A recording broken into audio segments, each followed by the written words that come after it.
understand this, a HOPF fibration. You may have heard mathematician Eric Weinstein comment on Joe Rogan. HOPF.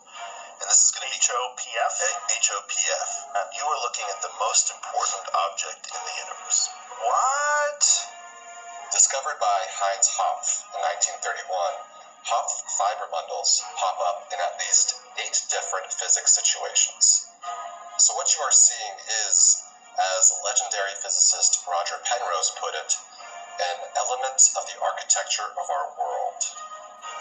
We'll build to an understanding of the Hopf fibration in the fewest steps necessary.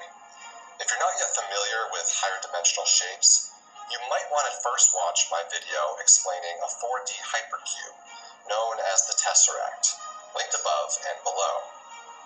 In my opinion, hypercubes are easier to understand than hyperspheres. In that video, we're gradually builds from the 0th to the 4th dimension. So, what's the simplest definition of a Hopf fibration? It's just a map from a hypersphere in 4D onto a sphere in 3D. How is it mapped?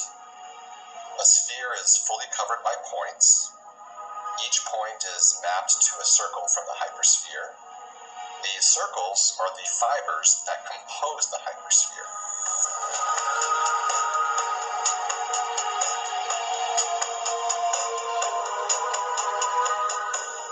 We'll unpack this in a bit, but first we need to briefly cover the concept of stereographic projection, which is the process of mapping a sphere onto a plane.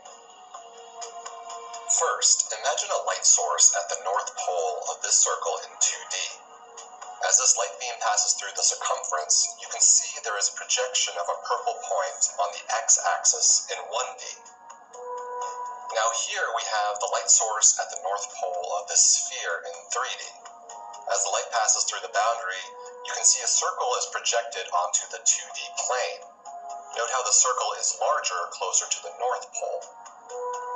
Next, we inflate a polyhedron with 4 colored faces. We project in all directions from a fixed point on the north pole. You can see how the faces on the sphere are projected onto the 2-dimensional plane below. We are demonstrating how a circle or sphere appears in lower dimensions, so we can build intuition of how a hypersphere projects into one lower dimension, the 3rd dimension.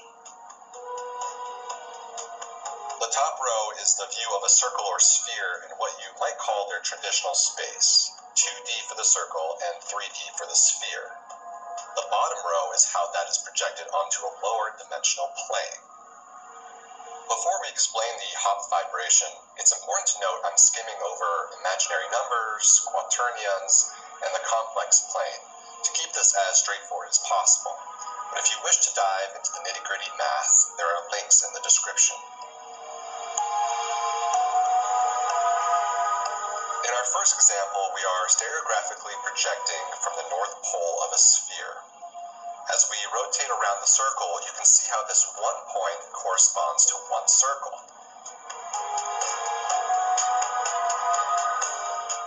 If we view this continuously, all of these circles fill up the hypersphere.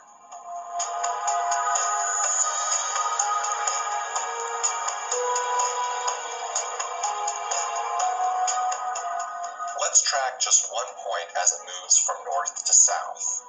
We'll start at the equator. The red point on the sphere relates to the red circle within the hypersphere. The white torus or donut corresponds to connected points around an axis.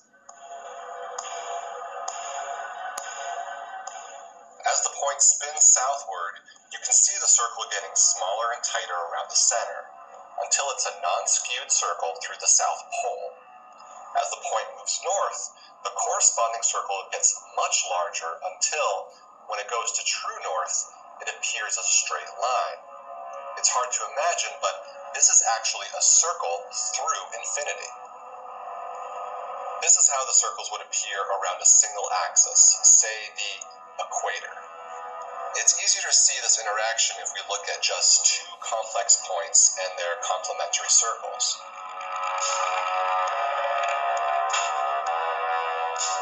As you view them move around an axis, you can see how they are wound like a chain. A third linked circle joins the dance.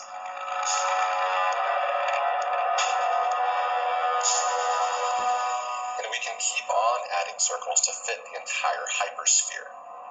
Shalom, friend. Today